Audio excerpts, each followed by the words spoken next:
All right, let's settle this once and for all. It's one of the biggest debates in the fitness world, the sauna. When should you use it?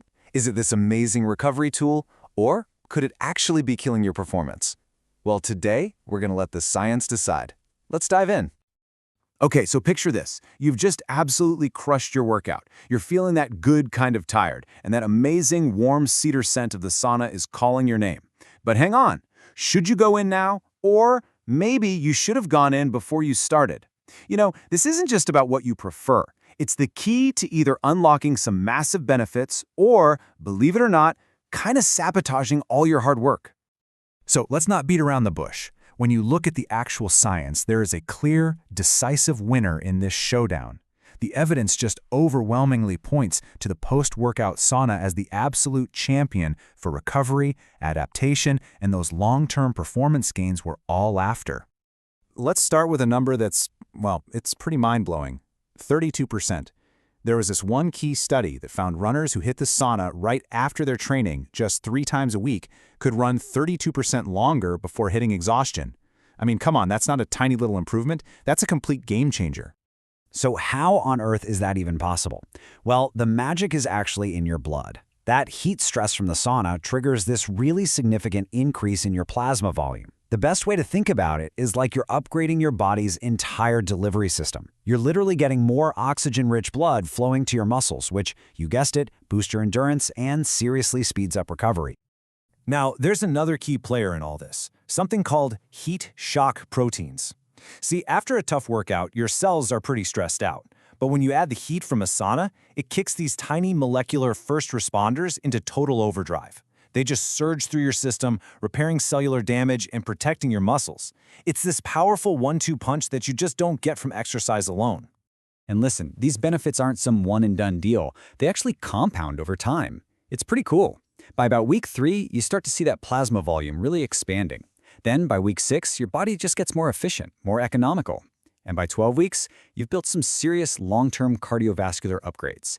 It just goes to show consistency is what turns a good habit into a real, measurable advantage. So, if post-workout is so clearly the winner, what about before? Well, this is where the story turns into more of a cautionary tale. Hopping in the sauna before you train can actually introduce some pretty significant risks that can undermine the very workout you're about to do. The two main villains here are no surprise: dehydration and fatigue. Just a short 15-minute sauna session can drain your plasma volume by up to 5%. So you're basically starting your workout with the fuel tank already running a little low. Your body has to work that much harder just to cool itself down, taking energy away from your actual performance. And the hit to your performance is very, very real. Research shows again and again that even being just mildly dehydrated can cause your performance to drop by as much as 10%. So by trying to get a good warm-up in the sauna, you could be setting yourself up for a totally subpar workout before you've even picked up a weight. So when you lay it all out, side by side, the picture becomes crystal clear, doesn't it?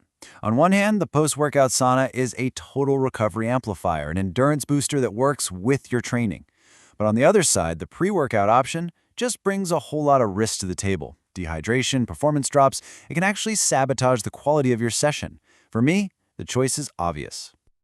Okay, so we know when to go, but what about the nitty-gritty? How hot? How long? Let's switch gears from the why to the how and break down the science-backed protocols you can start using, like today, to get the absolute best results. So your ideal protocol isn't a one-size-fits-all thing. It really depends on your training. For endurance work, a slightly longer, hotter session really maximizes that plasma volume effect. For strength training, though, a shorter session right away is what you want for muscle protein synthesis. And hey, if you're just starting out, please take it slow. Just 8 to 10 minutes is the perfect way to safely build up that heat tolerance. Now, no matter what kind of training you do, these 3 rules are totally non-negotiable. First, hydrate. And I mean hydrate like your performance depends on it, because, well, it does. Second, be humble. Start slow. And third, and this is huge, remember that consistency will always beat intensity. 2 to 4 sessions a week, that's the sweet spot where the real, lasting physiological changes start to happen. The benefits we've been talking about for athletes are incredible, right? But honestly, the story gets even bigger. The long-term health benefits, especially for your heart, might be the single most compelling reason to make the sauna a regular part of your life. Just listen to this quote from the research. It's staggering. Think about that for a second. This simple, ancient practice delivers a health benefit so powerful, it's comparable to modern medicine. We're not just talking about recovering from a workout anymore, we're talking about profound, long-term wellness. And if you need to see it to believe it, look at this.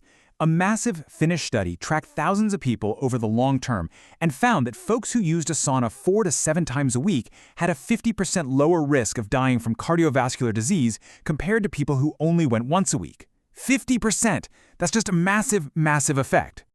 Here's a really great way to wrap your head around it. When you're in the sauna, your heart rate can actually climb up to 150 beats per minute, which is pretty similar to doing moderate cardio. But, and this is the key, you're doing it with zero impact on your joints. It's like you're training your cardiovascular system with heat, which makes it this incredible tool for your long-term heart health. So the verdict is in, and it is crystal clear.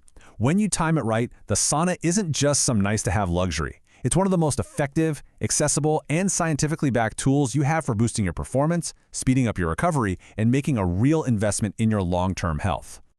So I'll just leave you with this final thought. We tend to think of the sauna as just a nice way to relax, an indulgence. But what if we completely reframe that? What if we start seeing it for what all the science shows it to be? A powerful training tool, every bit as important as the workout itself. The evidence certainly says we should.